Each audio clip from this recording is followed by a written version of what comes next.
우주 환경을 우리가 왜 관심을 가져야 되는지는 우리가 우주를 몰라도 너무 모른다는 얘기입니다. 공기가 없기 때문에 햇볕이 비치면 한 100도 정도 되고요. 햇볕이 없을 때는 바로 영하 100도. 강한 방사능 같은 것들이 굉장히 많이 날아다닙니다.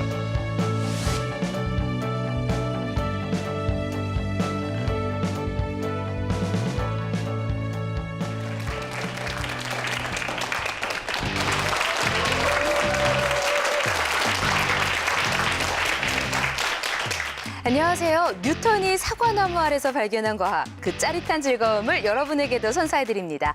사람과 과학의 만남, 사과나무의 엄지혜입니다. 여러분 아침에 일어나서 TV 켜고 가장 먼저 어떤 걸 보시나요? 저는 보통 날씨, 일기예보를 찾아보는데요. 오늘 비가 오는지 눈이 오는지 아니면 날씨가 추운지 따뜻한지에 따라서 옷차림도 달라지고요. 그냥 하루의 일과도 달라지잖아요.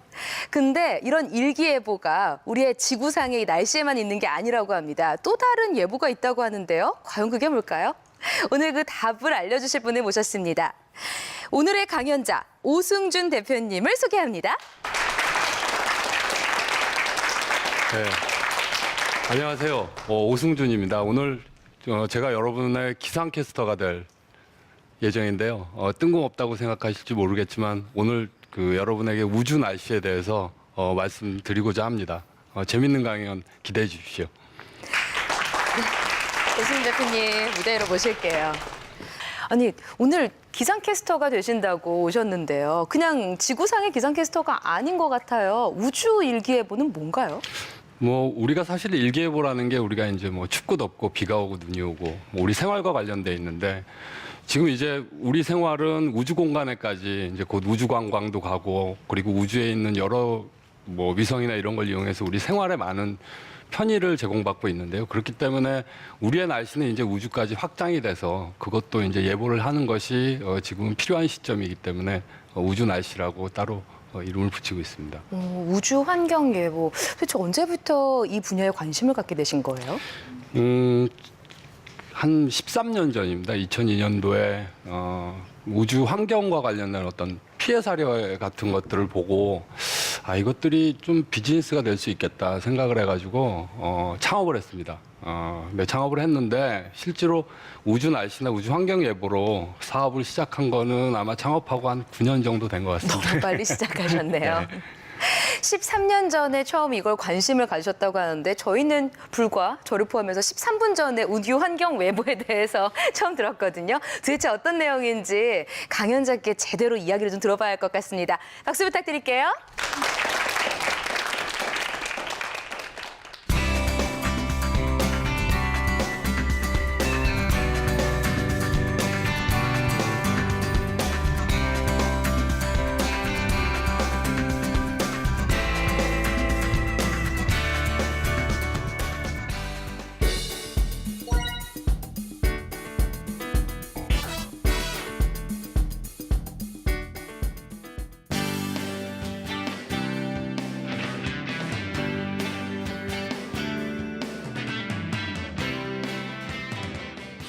오늘 여러분한테 제가 드릴 말씀은 이제 우주에 관한 얘기긴 한데 우리가 SF나 인터스텔라에 나오는 어떤 상상 속의 현실이 아니라 우리의 진짜 그 생활에 필요한 어떤 우주에 관한 얘기를 하고자 합니다.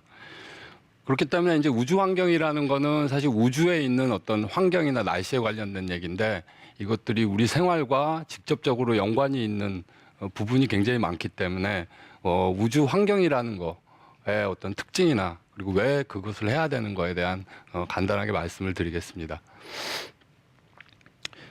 우주 날씨는 영어로 이제 스페이스 웨더라고 합니다. 그러니까 똑같이 우주에서도 날씨라는 것이 있는 거고요.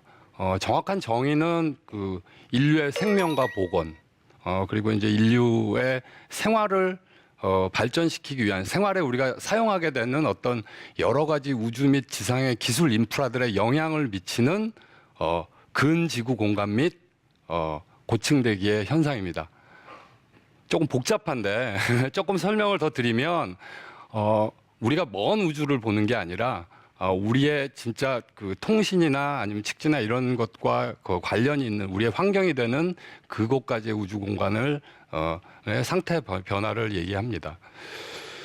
우주 환경과 관련된 그 영향을 받는 분야는 굉장히 우리가 알게 모르게 여러 군데가 있는데요. 첫 번째로는 아마 여러분들 생각하시는 우주 비행사들이 과연 우주 공간에 나와서 안전할 수 있냐, 생명의 위협이 없겠느냐.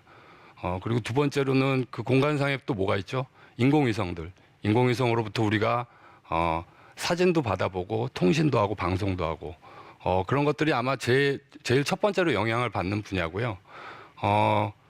우리가 내비게이션을 할 때 GPS를 쓰잖아요. 그래서 우리의 위치가 어딘지 하는데 실제로 우주 환경의 변화 때문에 지점에 그러니까 어떤 그 정확한 지점을 정하는 데 있어서 오차도 일으킵니다. 또는 이제 선박이나 어떤 뭐 재난 또는 이제 항공관제 때 아직도 무전기를 쓰고 있거든요. 근데 이제 그 무전기도 우주 환경 때문에 갑자기 안 되거나 아니면 어느 특정 주파수에만 되거나 그런 것들이 있습니다. 심지어는 꼭 우주 공간뿐만이 아니라 지상에서도 전력 시스템 같은데 정전을 일으키기도 했고요. 또는 이제 뭐 전화망이나 이런 것들이 마비되는 그런 엄청난 현상이 일어나기도 했습니다. 이렇게 그 굉장히 다양한 분야에 있어서 여러 가지 영향을 미치는데요. 그러면 우리가 그 우주 환경이나 우주 날씨랑 관련된 우주는 과연 어디까지인가를 말씀을 드리겠습니다. 그림을 보시면 보통 우리가 우주 날씨, 우주 환경과 관련된 우주의 범위는 태양에서부터 지구까지입니다. 보시는 그림을 보시면 태양에서 막 폭발 현상이 일어나서 태양풍 같은 어떤 바람이 불어서 지구로 향해 옵니다. 지구를 향해 오면 지구에 여러 가지 영향을 미치게 되는 거고요. 실제 이 그림은 진짜로 관측한 그림이 아니라 우리가 상상을 해서 그린 그림입니다. 여러분 그 지구랑 태양 사이 거리가 얼마인지 혹시 아십니까? 1억 5천만 킬로미터 됩니다. 1억 5천만 킬로미터 정도 되고요. 실제로 그 거리보다 조금 이렇게 좁혀서 그린 어떤 그 상상도입니다.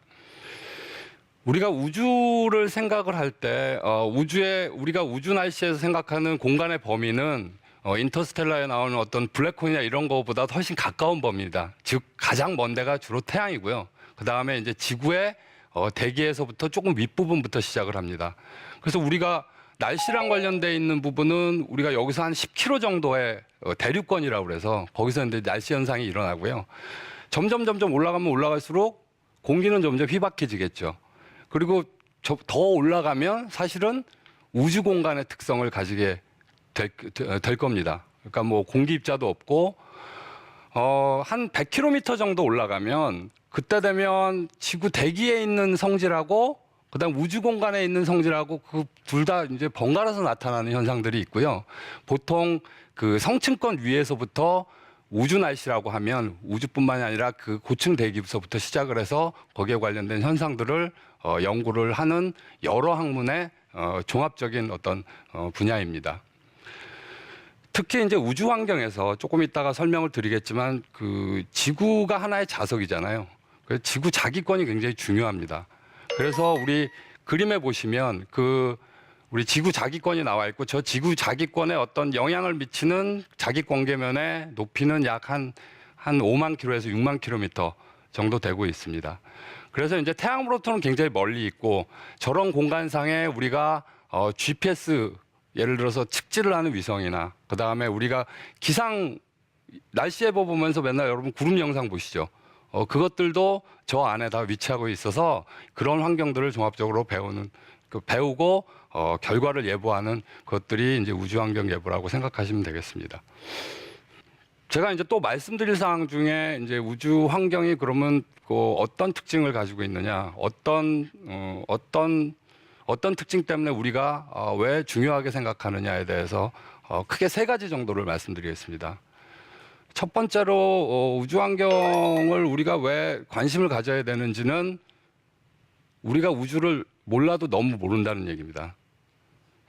그러니까 여러분 영화 보시면 우주인들이 밖에서 이제 막 굉장히 편안하게 다니는 것 같죠. 굉장히 고요하고 굉장히 포근하고 그런 느낌이지만 실제로는 우주는 그렇게 편안한 환경이 아니라 굉장히 무시무시합니다. 첫 번째로는 공기가 없기 때문에 햇볕이 비치면 한 100도 정도 되고요. 굉장히 덥습니다. 햇볕이 없을 때는 바로 영하 100도, 즉 복사에 의한 전달밖에 없기 때문에 온도차도 굉장히 심하고요. 두 번째로는 어떤 태양풍이나 이런 입자들이 사실은 우리가 지구 대기나 지구의 자기권 안에 있으면 굉장히 방어가 되기 때문에 우리 지상에서는 느끼지 못하지만 굉장히 그 강한 방사능 같은 것들이 굉장히 많이 날아다닙니다. 그래서 우리가 이제 보통 이제 엑스레이를 찍거나 이럴 때도 사실 방사능을 약간 쬐는 거잖아요. 그런데 우주 공간에 있으면 그거에 수천 배나 해당하는 방사능을 받을 수도 있고 또 때로는 우리가 그 원소의 어떤 붕괴에 의해서 우리 방사능 노출이 돼 있잖아요. 그것보다도 훨씬 더 위험한 환경에 있습니다. 그리고 우리가 모르는 것 중에 하나는 뭐냐 하면 아까 이제 태양에서 어떤 바람이 분다고 했잖아요. 그런데 우리가 바람이 부는 현상은 여기 지상에서는 그냥 공기 입자가 이렇게 떠다니는 거잖아요. 그렇지만 우주 공간에서는 일종의 전기적인 성질을 굉장히 많이 띱니다.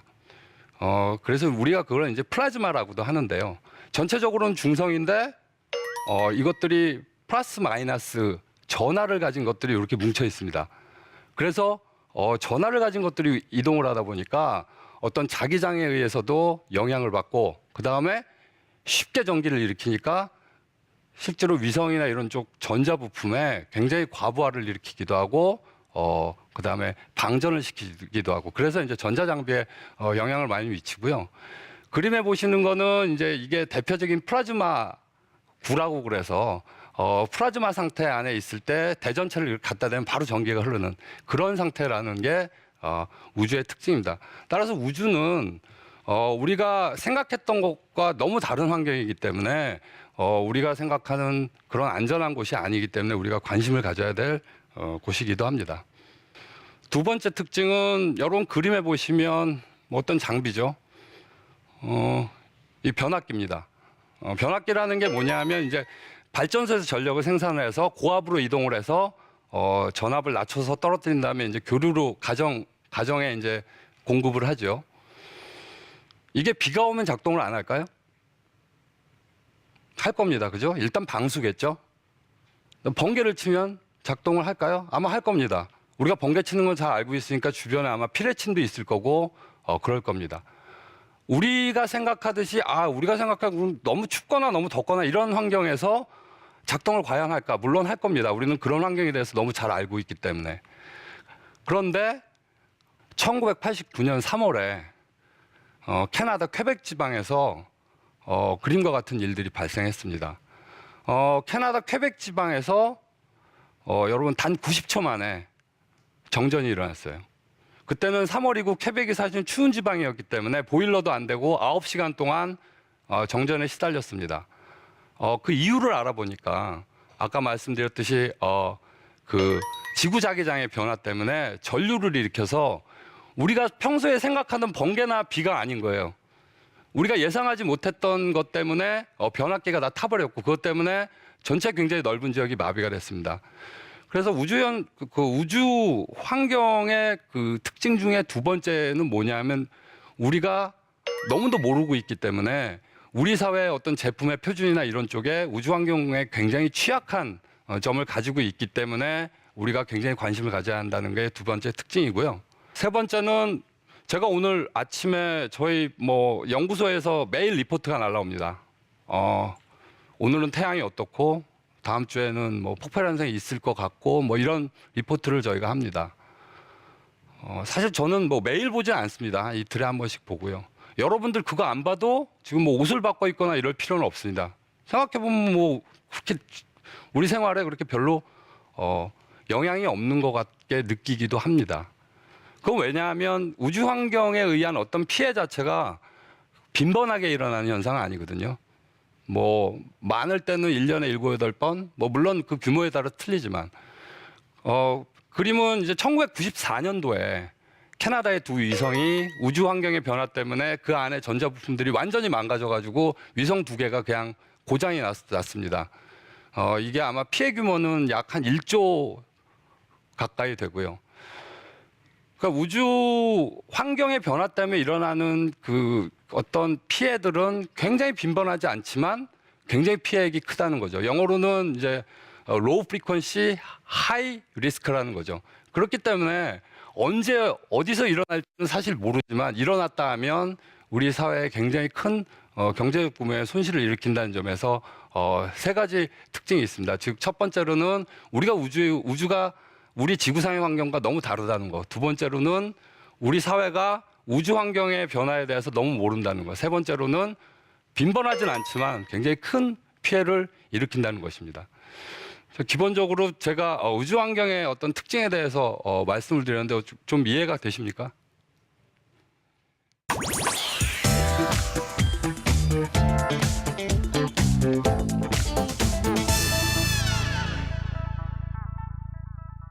우주 환경에 대한 그 예보나 우리가 모니터링하고 감시하는 부분에 대해서 말씀드리겠습니다. 먼저 우리 환경하면 생각하는 게 뭐 쓰레기죠, 그죠? 가장 기본적으로 우주에도 오염물질이 있습니다. 그림을 보시면 이거는 2009년 현재 지금 현재 우주 잔해물이라고 그러죠. 잔해물들이 저렇게 분포를 하고 있습니다.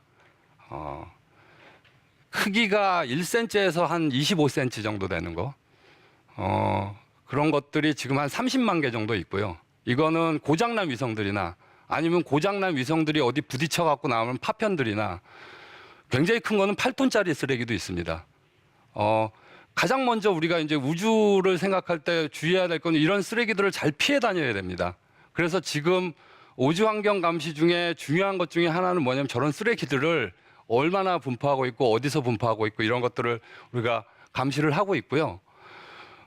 지금 보시는 그림들은 이제 연도별로 증가한 거를 보여주고 있는데요. 이게 이제 특히 1990년대 들어서 굉장히 급격하게 증가를 했습니다. 그래서 1990년하고 2000년이 되면서 굉장히 증가했고 실제로 이렇게 증가한 것 때문에 90년도부터 위성의 어떤 피해 사례가 발생하기 시작했고요. 지금도 이런 잔해물이 계속 증가할 거라고 예측을 하고 있고 우리가 우주를 잘 사용하기 위해서는 이런 것들에 대해서 우리가 궤도 조정을 한다거나 이런 걸로 감시를 해서 피해가는 일을 하기도 하고 있습니다. 영화 그래비티 보셨죠? 그래비티를 보시면 아마 여러 가지 장면들이 있는데 실제로 우주 파편들이 언제 어디서 올 것이다라는 거는 웬만한 큰 물체는 다 알고 있고요. 실제로 여기서 나오는 장면들은 우리가 상상 속이 아니라 진짜 현실에서 저런 부분들이 이루어져 있고 저 우주정거장은 이러한 충돌에 잘 견디도록 설계가 되어 있습니다. 그래서 이런 그래비티에 나오는 이런 현실 자체도 우리가 진짜 현재 우주 환경 중에 감시하고 있는 사실 중에 하나입니다. 우리가 이제 예측을 하면 더 좋겠죠. 지금 상황이 어떤지도 알아야 되고. 근데 태양이 어떤 폭발 현상을 일으키면 빛은 한 8분 정도 걸립니다. 한 500초 정도 걸리고요. 거기서 나온 태양풍은 한 사나흘 정도의 시간이 있습니다. 그래서 우리가 이거를 어떻게 예측을 하느냐에 대해서 간략하게 말씀을 드리겠습니다. 가장 중요한 거는 태양 활동이에요. 태양의 흑점이 얼마나 많냐, 활동량이 얼마나 많냐, 얘가 얼마나 복잡하냐, 이것들이 폭발을 일으킬 거냐, 아니면 전체적인 흑점 수가 얼마냐로 장기적인 전망을 합니다. 두 번째로는 거기서 폭발을 했을 때 지구에 과연 영향을 줄 거냐, 그러면 거기서 폭발을 출발한 시간이 몇 시인데 언제 도착할 거냐, 이런 그 모델들이 있고요. 그 다음에 태양 활동에 의해서 지구 자기권이 정확하게 어떻게 변하느냐라는 모델도 있습니다. 더 나아가서는 그러한 태양풍 입자들이 날아와서 극지방에 오로라를 만드는 거는 언제 어떻게 만드느냐부터 우리가 내비게이션을 이용할 때 우리가 정확한 위치를 하기 위해서 오차가 얼마나 될 거냐를 알기 위해서 상층 대기의 어떤 전자밀도 같은 걸 하는 여러 가지 모델들이 있습니다. 우주환경 예보가 어려운 이유는 뭐냐 하면 단순히 한 부분의 폭발만 보는 게 아니라 폭발이 실제로 여러 군데를 통해서 지구에 영향을 미치는지 안 미치는지 얼마나 미치는지에 대해서 굉장히 다양한 학문들이 들어가 있고요. 지금 각각의 분야에서 연구된 어떤 예보 모델들이 다 합쳐져 가지고 기관에서 서비스되는 곳도 있고요. 연구 개발을 계속 지속을 하고 있습니다. 가장 중요한 활동 중에 하나가 그림 보시면 지금 하루에 한 번씩 미국에서 흑점을 그립니다. 그래서 면적도 재고 이게 참 21세기에 안 맞는 것 중에 하나인데 그래서 매일 리포트를 해요. 어디에 흑점이 있고 얼마나 큰 흑점이 있고.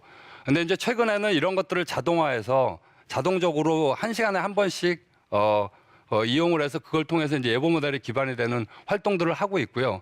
지금 현재 태양이 중심이 돼서 폭발이 되는 원인 규명은 아직 되어 있지 않지만 폭발이 되었을 때 지구에 영향을 미치는 그 과정에 대해서는 상당히 많은 부분은 이해를 하고 있지만 아직도 해야 할 일은 굉장히 많습니다. 전 세계적으로 유엔에서도 우주환경과 관련된 분과가 있고요. 세계통신기구, 그다음 기상기구 등의 국제기구에서도 다 우주환경, 우주 날씨랑 관련된 부서들이 따로 있습니다.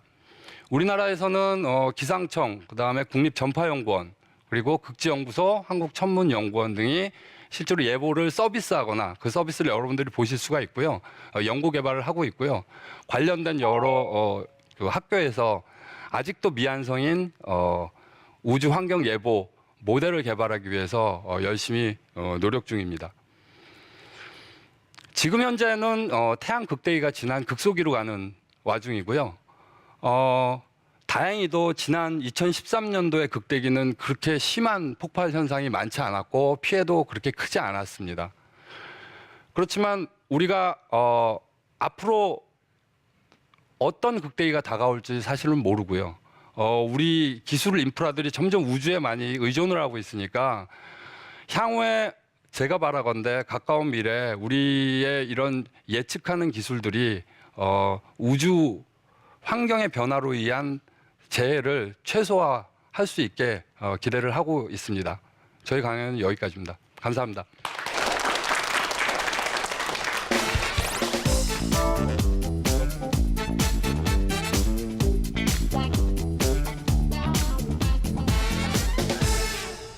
네, 보다 보니까요. 언젠가는 뭐 오늘 태양의 날씨 폭발이 있겠는데요. 뭐 초속 몇 미터로 태양풍이 오겠습니다. 이런 기상 예보도 있는 날이 오지 않을까라는 생각을 좀 하게 됩니다. 우스갯소리지만요. 근데요, 일기예보도 사실 맞추는 게 쉽지가 않잖아요. 그래서 뭐 비 온다고 했는데 계속 뭐 비 엄청 온다라고 했는데 비가 안 오고 쨍쨍한 날도 많이 있고요. 또 태풍 오는 거를 예측을 못해서 대비를 못하는 경우도 있는데 우주는 더 복잡한 것 같아요. 그럼 이런 식으로 오류가 날 확률도 높은 거 아닌가요? 예, 일단 첫 번째로 그 태양풍의 속도가 얼마다 이런 거는 지금 관측을 해서 실시간으로 우리가 알 수는 있고요. 거기까지는. 네네. 근데 이제 예측과 관련해서는 아마 일기예보도 상당히 맞추기 어려운데 우주환경예보의 역사는 상당히 짧고요. 그다음에 두 번째로 더 중요한 문제는 아직까지 그 넓은 우주 환경에 대해서 상당 부분 관측이 안 된 부분들이 너무 많습니다. 그래서 아직 갈 길이 좀 멀고요. 그래서 대표님이 예. 계신 거겠죠? 그 연구를 더 많이 하시려고요. 예. 네, 방청객분들도 궁금하신 것들이 있으실 것 같아서요. 질문을 좀 받아보려고요. 질문 있으신 분 있으시면 손 들어주시죠. 이 우주 환경 예보 궁금한 부분 없으신가요? 네, 저 뒤에 여자분.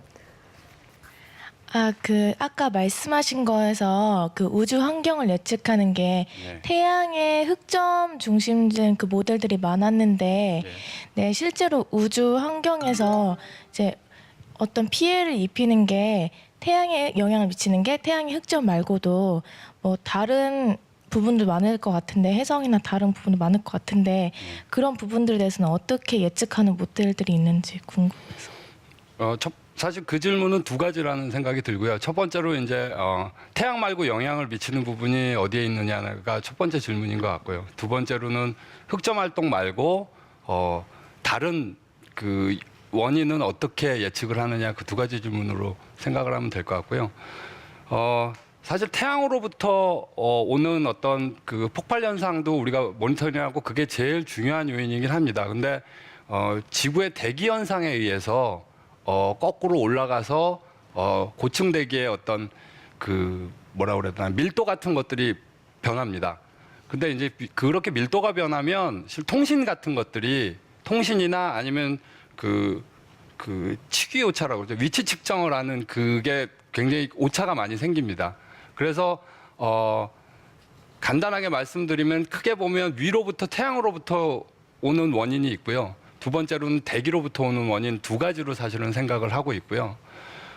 두 번째 질문은 이제 흑점 활동을 예측하는 것 외에도 우리가 기본적으로 필요한 건 자기권의 구조나 아니면 그 밑에 어떤 그 실제 태양풍 입자들의 운동들을 직접 그 모의 실험을 해서 실제로 지구가 도달하기까지 얼마나 걸리느냐. 그러니까 흑점 외에도 그런 요인들을 많이 연구를 하고 있고요.